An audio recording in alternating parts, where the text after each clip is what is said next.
যারা প্রথম ব্যায়াম করছেন বা ওভারওয়েটের জন্য দাঁড়িয়ে ব্যায়াম করতে অসুবিধা হচ্ছে তাদের জন্য আজ শুয়ে কয়েকটি সহজ ব্যায়াম নিয়ে এসেছি। এই ব্যায়ামগুলো আমাদের হিপস, থাই এবং বেলির ফ্যাট রিডিউস করবে। এই ব্যায়ামগুলো নিচে ম্যাট পেতে বা চাদর পেতে করতে পারেন অথবা বিছানায় শুয়েও করতে পারেন। চলুন শুরু করা যাক। এভাবে শুয়ে হাতের উপর ভর দিন, পা দুটো এরকমভাবে ভাঁজ করুন, করে একটা একটা করে লেফট রাইট করে পা তুলুন একে একে।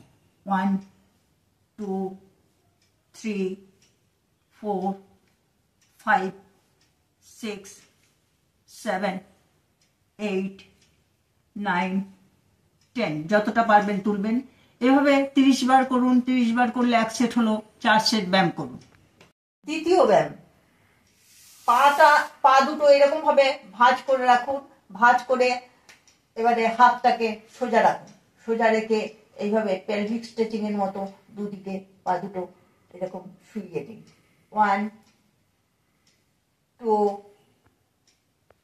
3 4 5 6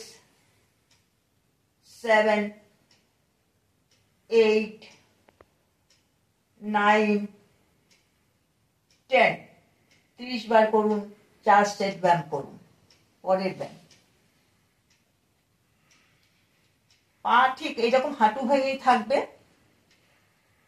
দু পায়ের মাঝখানে একটা বালিশ নিন, নিয়ে হিপসের নিচে হাতটা দিন, দিয়ে এইরকম ভাবে দুটো হাঁটুকে পেটের উপর নিয়ে আসুন। 1 2 3 4 5, যতটা পারবেন নিয়ে আসুন। 6 7 8 9 10, 30 বার করুন। এভাবে 4 বার, অর্থাৎ 4 সেট ব্যায়াম করুন। পরের ব্যায়াম, ঠিক একইভাবে বালিশটা এইরকম ভাবে দু হাঁটু ভাঁজ করা থাকবে, দু হাঁটুর মাঝখানে থাকবে। থেকে মাথার উপরে এরকম ভাবে হাত রাখুন, রেখে এরকম ভাবে দুটো পা একসাথে শুইয়ে দিন। 1, দেখবেন করতে করতে মেঝেতে পা লেগে যাচ্ছে। 2 3 4